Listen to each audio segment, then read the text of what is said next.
How do you look back now on the first album? Musically, do you mean? Yeah. Oh. And in retrospect, maybe with all the things that happened, is it still an album that's close to you, or does it symbolize a period in your life that you've come far from? Yeah, it's kind of a mixture actually, because it's still close to me because it's my work and everything, but it also feels like a long time ago. But I'm still proud of it. If I should record a few of the songs today, I would do it differently. But what songs? I don't really know. Shut My Heart, maybe, and What I Want. And why? Why? Just I would try and make it a different expression, maybe. But it isn't really important because that's where I was at that moment, and I couldn't do anything else at that moment. So it would be interesting to try to, see how it could sound in a different setting. And because I played it so many times live after that. Mm-hmm. So. And what would it be? Let's say other instruments, or? I have no idea. So I don't know. It's just it's not something I've seriously thought about. It's just I think I would try and experiment more. Maybe. Oh, with the songs. Yeah. Okay. And what's for you then the biggest difference, music-wise, this album, A Temporary Dive, compared to? Musically, I hope and I believe that my songs have become more mature, maybe. Taken a step forward with the lyrics and everything, and I think it's a bit more interesting arrangements, maybe, and it's different kind of. It has different instruments as well.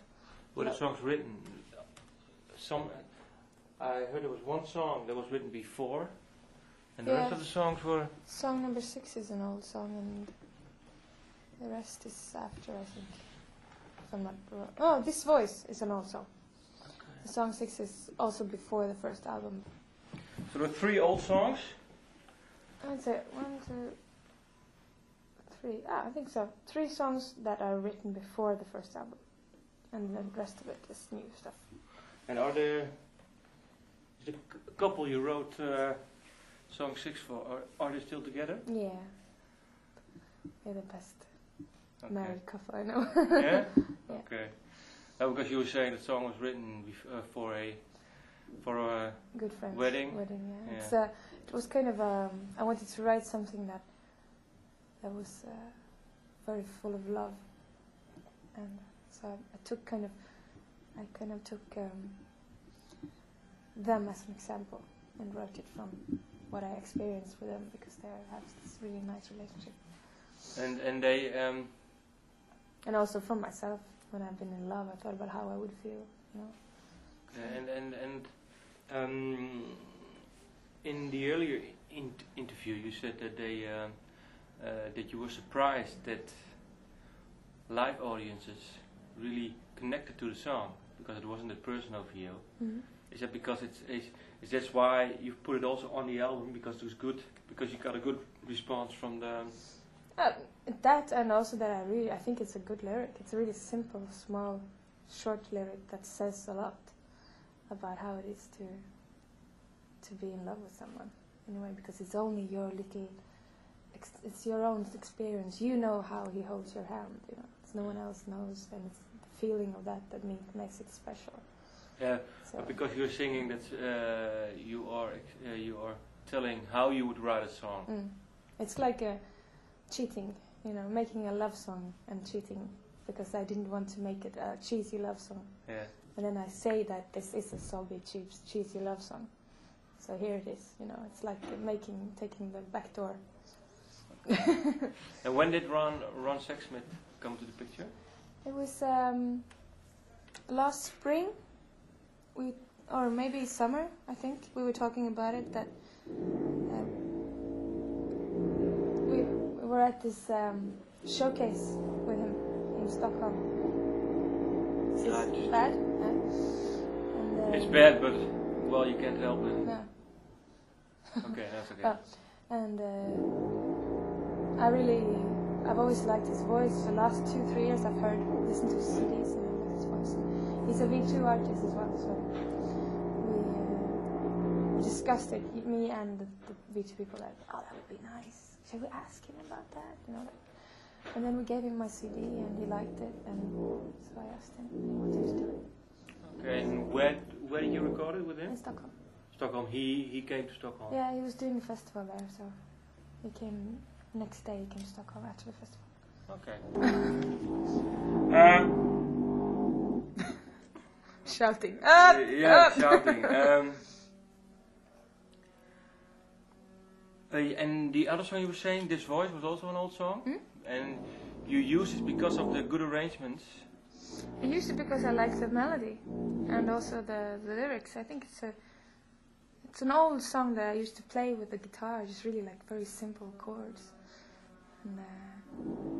And why didn't you include it on the first album? Because I didn't like the guitar arrangement. It was boring. So it was kind of. We tried, Katarina, the producer, and me. She really liked the lyrics and the melody as well, so we tried to make something different out of it. So she made this piano thing going, and then we built it from there. And when was the song written? It's a long time ago. I think it's like 3-4 years ago. Okay. So. Because this song is, I think, symbolizes for you the road you have to go in music, or not? What do you mean? No, because you were saying This Voice is calling me. I was thinking because it was written before you actually got a break in music. Yeah, well, you can read it that way if you want to, but it's okay, no. If you want to, it's okay. Now, what is for you been personal then the biggest difference since the last album? Because we talked about it music-wise, but I think a lot of things have happened. What is the biggest, or the most important? Yeah, what comes to mind when you look back? What has changed a lot for you? Oh, well, I have changed. I think I've grown a lot as a person. I've been through things that were kind of difficult after the first album, because when I released the first album in Scandinavia, I did it by myself on my own label, and it was from thinking that I would release it maybe in the shops in Sweden. Suddenly it was like 12-15 countries, and I was my own label boss and my own marketing boss and my own tour bar manager and everything. So after 2-3 months after the first album, I just crashed totally. It was too much to do, too much work, and at the same time I was dumped by my boyfriend. Everything just happened at the same time, so I totally nose flat in the floor. But did you see it coming? Or I think I saw the signals, you know. I felt the signals that this is not going to go well, because everything's just spinning in my head and everything's going too fast. But that's how it is when you get too much to do. Everything's spinning and fast, and you don't even have the time to think about it, you know. You don't even have the time to think that, okay, slow down, because everything's going so fast. And you don't sleep, and you don't... Everything was just too much. And this period of maybe 3 or 4 months where I didn't play at all out in the audience, I was just at home trying to take care of myself. That's when all these songs came. It was like a very creative boom for me, because I just wanted to get it out, you know, write it down and kind of explain this to myself, what's going on here, you know. Because it's a very strange feeling from being really like this until suddenly, boom, you do nothing. So you have to explain to yourself, how did this happen, and how do I get out of this? So. And how did it happen, you think? Well, it's just a typical way of a long-term stress period where everyone, maybe some people are superhuman and can do it, but I thought I was a superwoman, but I was not. Okay. So, and then these 3 or 4 months, it was really like a timeout, and had to decide a few changes in my life, and I had to structure my label. I had to get people in to work for me and everything. And I also had to decide how to make it stressless in my life. So I had to take priorities, you know. And what is your main priority now then? Well, it's like I have to. I have to. You know, you can't think that you can work a lot and at the same time have a very huge social life in these periods that are very, very extreme. So you have to kind of like, okay, for 2 weeks now I have to work, and I go home, sleep, and get my sleep, and eat, and maybe work out and do good things for myself. And then, okay, 2 weeks after that I have off so I can be social. You know, I have to try and arrange your life a bit more. But I think that sometimes it's really hard to do, because when you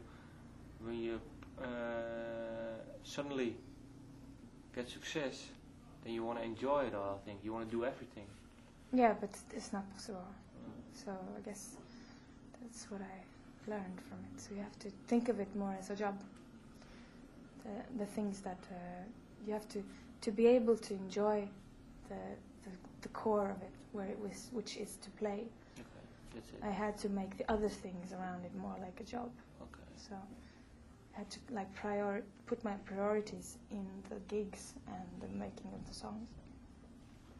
So your dive is over now? Yeah, a long time ago. It's been, I think it's a year ago then I started feeling as myself again. So. Okay. No, because the album is called a Temporary Dive. Mm-hmm. You were saying, I look up at the blue sky and I know it's just a temporary dive. Mm-hmm. I guess this hasn't been your first dive? No. No, it's because when... But this was the toughest one I had in my life. But it was kind of like, this sentence is like a comfort sentence for myself. Yeah. It's like, don't worry, you're not stuck here. It's like, because every time, I think everyone recognizes this feeling that if you're really down, you believe that's where you're going to stay. That's how you feel. I think the first time when you're really down, I think. Yeah, maybe. I don't know, but... Maybe, it can be like that. Yeah. That's what you believe. You believe that. Yeah. Oh, okay. Now it's over. My life's over. I'm going to be like this for the rest of my life until I die, you know. But experiences make you believe that it's not like that. So. Okay, but sometimes you just have to make sure that your dives don't quickly follow one another. You know, that's just. I think this is something nice to follow up. Your philosophy of life, to let myself go, to let myself flow, is the only way of being. Mm-hmm. So that's what you've learned yourself. Just go with the flow and just make priorities, or. Yeah, it's kind of like this lyric is a kind of mixture of that, and also the personality I have, that I can't stand still in one place. It's that I can't. If something becomes monotonous, I always do something about it, like unconsciously, almost. Since I moved moved from my parents' house, I've been moving a lot.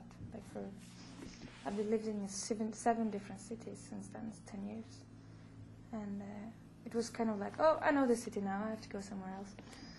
And it's kind of a restless thing, and it's always been. But now, when everything is so restless in my job, I like to be in Stockholm, and you feel that this is my home. You know, it's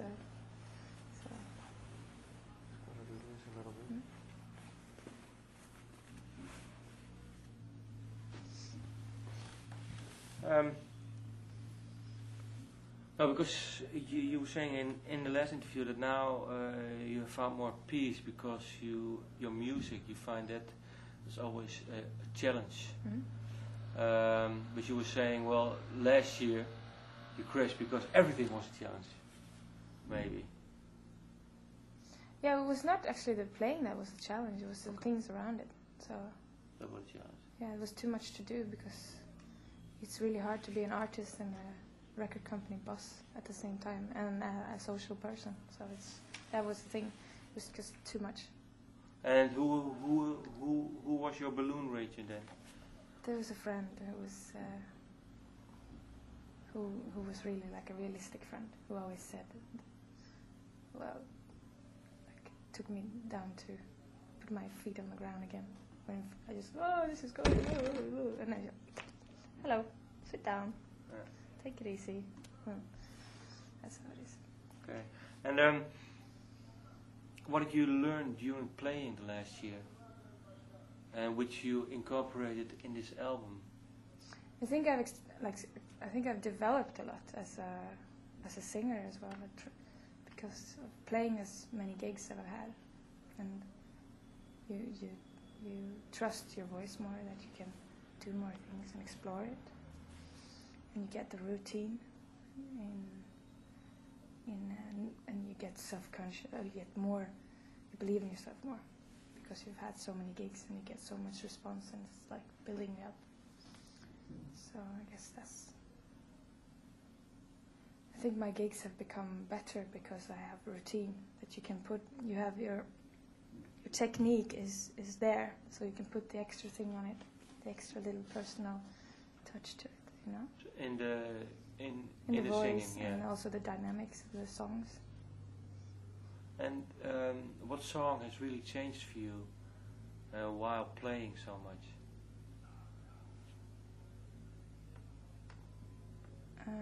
What do you mean?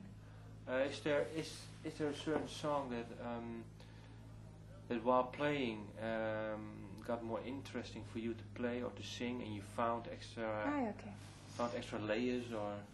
I think all of my old songs actually, because a few of my old songs, like One More Time and Shut My Heart, Drowning in Those Eyes, we're going to do that live now. I haven't done it. Okay.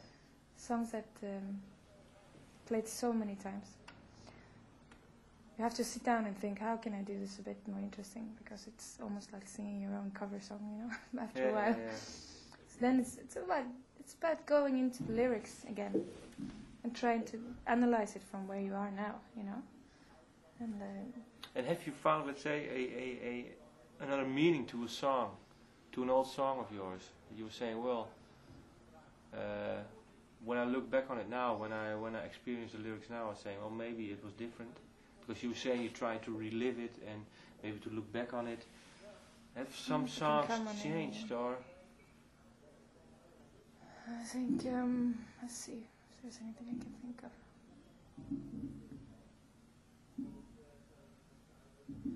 I don't think it's changed, like very concretely changed, but I guess when the experience that made me do the song is very distant. Okay. You see it different as well, so you have a different view of the situation that you're singing about. I don't think I can find an example that is really concrete. Okay. I know sometimes you don't like to go deeper into the lyrics, because I heard our older interview and I was saying, well, I have to. I will let you know. Yeah, okay. My lover will go. I'm just too romantic. Mm-hmm. Are you, or was it just specific that case, or? I guess it was a feeling I had in that situation, that it was like, because romantic in this was more, that you kind of put too much into something. But that's all I want to say about that. Okay. What do you hope for this record to do? Well, I'm very proud of it, actually. I'm very proud of the whole record. It's kind of, I feel it's really whole. And it's complete for myself. And I hope that it will get out to lots of people. That it will, I don't know, I have this... What is your feeling then? What is your feeling tell you about this record, or what the coming months will do, or what? Well, I hope that it will make it easier to work, to make it easier to, if you sell more records, if you meet more people, if you get more people, it's easier to get out there and play. It's easier to get nice gigs, and it's easier to focus on your work, because it's not so much other work, you know, if you can get the record out to a lot of people. So I hope that it will just continue going well as it is going now. So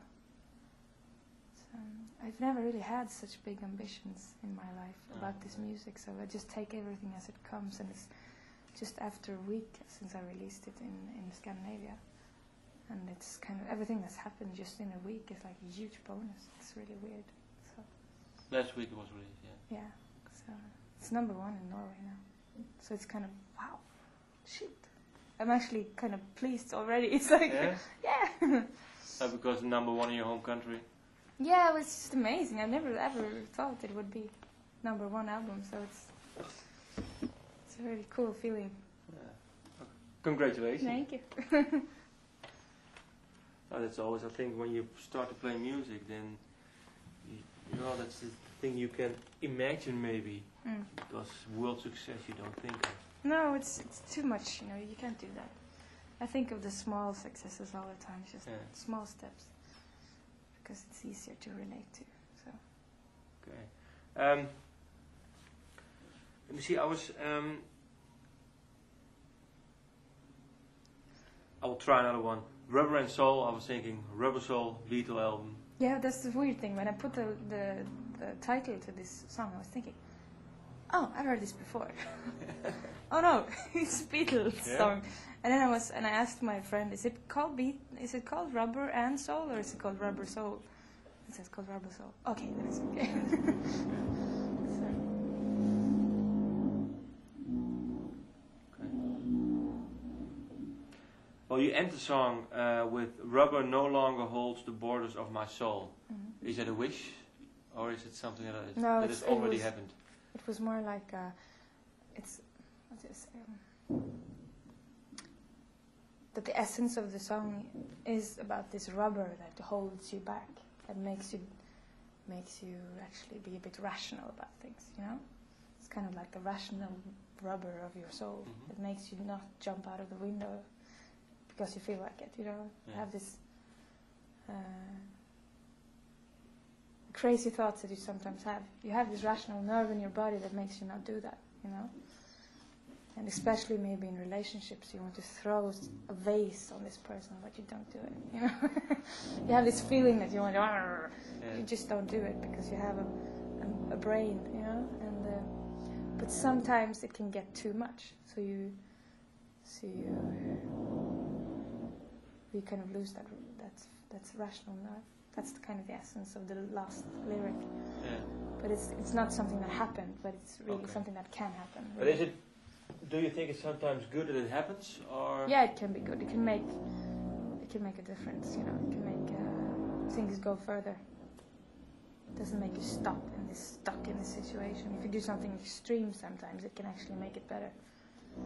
Even though it's embarrassing or it's humiliating, it can actually make something happen. Yeah, because the tension inside of you is out of you. And yeah, exactly. So. I was wondering,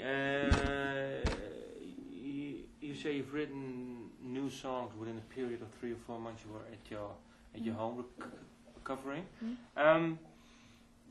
Was it some kind of therapy for you also, or was it? Yeah, definitely. I don't know. It's kind of the way of. It's kind of like writing in a diary in a way, but not as personal. You know, the songs are based on personal experiences, but they're also very general in the feeling of it. It's something that everyone can. I put it into words that people can understand. I don't put in details about what happened. It's like a general feeling. I try to. Okay, what is this situation? How can I explain this situation? And that's how you started the song. I say you started the song with a feeling. Yeah. And then what did you do?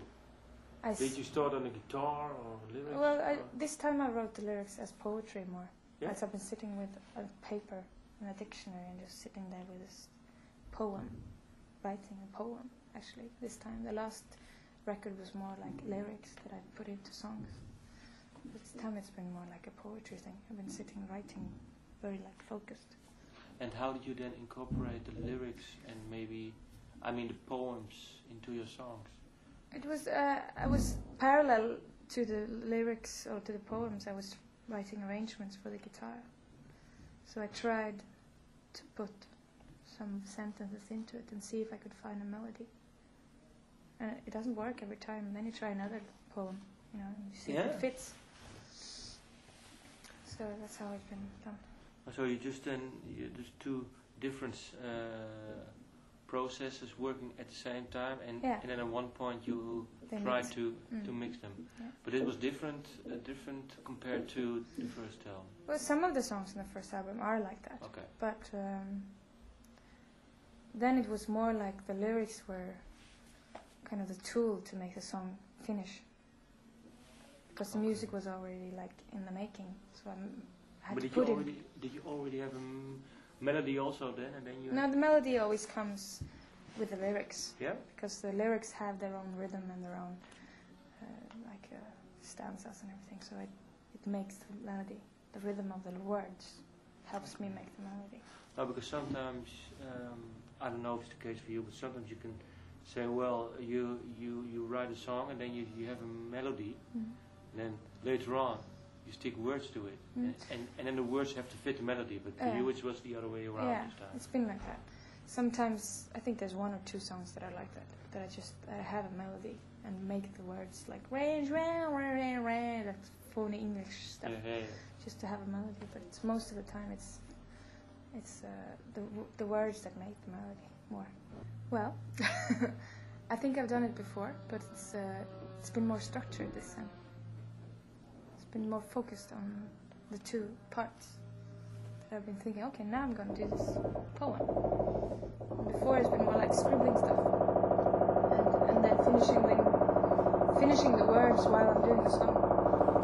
Now it's been more like finishing the words and then putting it and maybe changing it a bit. But the idea and the concept of the poem is finished before I put it into the song.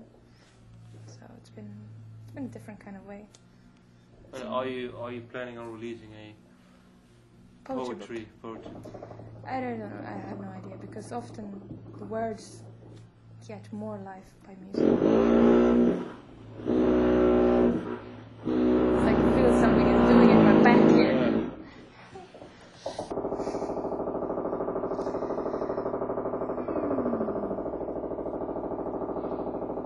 I hope they're building something nice.